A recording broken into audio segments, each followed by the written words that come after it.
پروردگار میگوید استعذ بالله ان الله لا یغیر ما بقوم حتی یغیروا ما بانفسهم. حالا پروردگار کدام بنده اش رو کامیاب و موفق و به سعادت و کامیابی میرساند؟ در اینجا اشکار میگوید که پروردگار هیچ بنده ایش رو به سعادت نمیرساند مگر اون بنده خود تلاش کند، مهنت کند، زحمت بکشد، کار کند، مهنت کند، زحمت بکشد، آینده اش رو بسازد.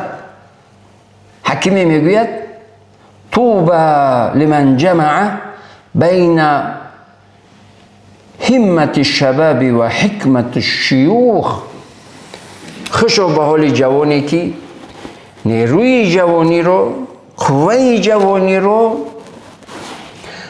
جوانی رو با تجربه و حکمت پیری یکجا کند. یعنی چی؟ قوه و همت و غیرت و نیروی جوانی رو با تجربه سالخورده یکجا کند. این سالخورده رو بپرسید که چیکار کردید و کدام کارتون برای شما خیر و برکت آورد، یا اینکه نحس و کثرتی و کثافتی آورد. از هر انسانی پند عبرت و درس گرفتن ممکن است. از هر انسانی. سالخورده کامیاب رو ببین، برو خطیش صحبت کن، بشین بگو بابا یا مادر زندگی چگونه بود، چیکار کردی، چرا ناکام شدی، چرا کامیاب شدی، پند، اندرز، درس، سبق، نصیحت برایم، از اون یک درس برای خودت خلاصه و تو اینکه در زندگی ناکام نشوی، تو اینکه در زندگی کامیاب شوی.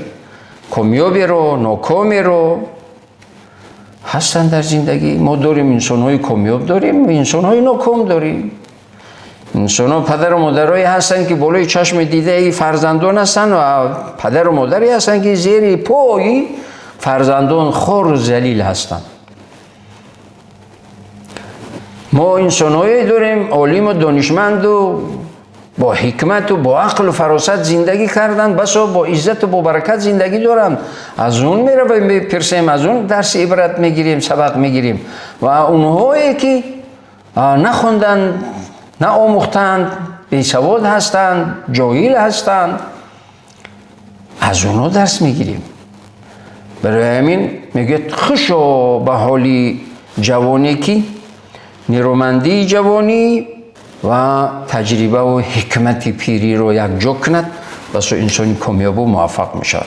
و در اینجا پروردگار میگه که ان الله لا یغیر ما بقوم حتی یغیروا ما بانفسهم.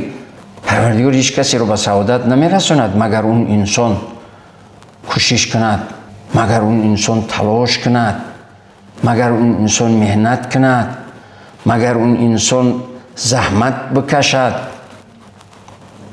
پس در نتیجه پروردگار به سعادت میرساند.